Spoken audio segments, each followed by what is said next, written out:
নমস্কার বন্ধুরা, সোনারপুর আপনজন থেকে আমি অপরূপা আজকে আবার ক্লাস নিয়ে চলে এসেছি। আজকে অল্প কয়েকজনকেই দেখতে পাবেন, কারণ এর মধ্যে একজন অসুস্থ আছে, একজনকে আবার কুকুরে কামড়েছে। তো ওই জন্য আজকে অনেক কেউ আসেনি, 7 জন মাত্র এসেছে। তো এই যে আজকে ওদেরকে পেন্সিল দেওয়া হচ্ছে। আগের সপ্তাহে দেখেছেন আপনারা পেন দিয়েছি, এই সপ্তাহে পেন্সিল দেওয়া হচ্ছে ওদেরকে। আর দক্ষিণ বারাসাত থেকে একজন ভদ্রমহিলা ওদের জন্য কিন্তু ম্যালকিস্ট বিস্কিট এগুলো পাঠিয়েছেন।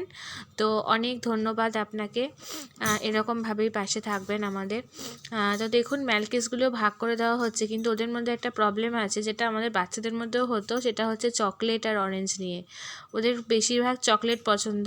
ঠিক আছে, প্রথমে যখন এই অরেঞ্জ ম্যালকিসটা দেখবেন অভিকে দেওয়া হয়েছে, অভি শুধু চকলেটের জন্য বায়না করছিল এবং আমাদেরকে খুব ভয় পায়, তো যার জন্য আমরা ও চুপচাপ মতো নিয়েছে, কিন্তু মুখটা কেমন করেছিল, তাই জন্য ওকে পরে আবার চকলেট ম্যালকিস দেওয়া হয়েছে। তো আমার মা কিন্তু নিজে হাতেই পড়ায়, আপনারা দেখতে পাবেন অনেক জায়গায় আপনাদের কাছে হয়তো পেন নিয়ে পৌঁছেও গেছে। আমাদের মেম্বার সহ আমার মাও সেখানে থাকেন, এখানকার যেহেতু প্রেসিডেন্ট আমার মা। তো যাই হোক, আপনারা অনেকেই আছেন পেন নিয়ে সহযোগিতা করেছেন আমাদের। অনেক অনেক ধন্যবাদ আপনাদের সহযোগিতা না থাকলে কী করে আমাদের সোনারপুর আপনজন চলতো। কিন্তু এরকম কিছু অসভ্য মানুষেরও দেখা পেয়েছি, হ্যাঁ, যারা পেন কেনা তো দূরের কথা, উল্টোপাল্টা কথা মানে সোনারপুর আপনজনকে শোনান, এটাও আমরা পেয়েছি। তো তাদেরকে স্পেশালি বলবো অনেক থ্যাংক ইউ আপনাদেরকে। আপনাদের এইরকম আচরণই আমাদের কাছে আশীর্বাদ হিসেবে নেমে আসে। তো আপনাদের এই আচরণই আমাদেরকে আরও এগিয়ে যেতে জেদটা অনেকটা বাড়িয়ে দেয়। আর যারা সোনারপুর আপনজনের পাশে আছেন, তো তাদেরকে তো আর কিচ্ছু বলার নেই, তাদেরকে ধন্যবাদ দিয়ে ছোট করব না, শুধু বলবো আমাদের সঙ্গে থাকবেন, ব্যাস। আপনারা না থাকলে সোনারপুর আপনজন কিন্তু চলতে পারতো না।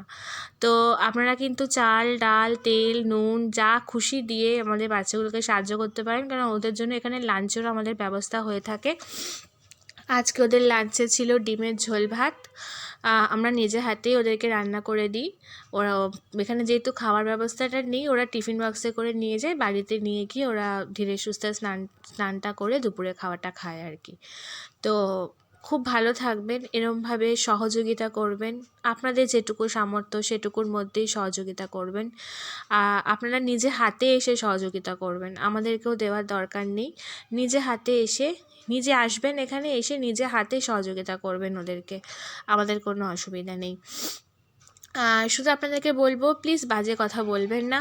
অনেকে পেন নিয়ে আমরা যাচ্ছি, আপনাদের কাছে পৌঁছে যাচ্ছি এই বাচ্চাগুলোর জন্যই, গরিব মানুষগুলোর জন্যই।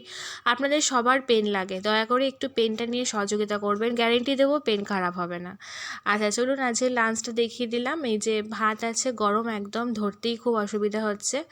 আর ডিমটাকে আমরা ঝোলে দিইনি, ডিমটাকে আমরা আলাদাই রেখেছি ভেজে, নুন হলুদ লঙ্কার গুঁড়ো দিয়ে, হালকা লঙ্কার গুঁড়ো দিয়ে ভেজে রাখা হয়েছে। আর এটা হচ্ছে যে ডিমের ঝোল, এটার মধ্যে কিন্তু লঙ্কার গুঁড়ো বলতে কাশ্মীরি লঙ্কার গুঁড়ো ইউজ হয় কালারের জন্য, বাট এছাড়া কিছুই না, খুব কম তেল মশলা দিয়ে রান্না হয়, আপনারা দেখলেই বুঝতে পারবেন। তো ভালো থাকবেন, সাবধানে থাকবেন, সাবধানে থাকবেন এবং সোনারপুর আপনজনকে সাপোর্ট করবেন। অনেক অনেক ধন্যবাদ আপনাদের।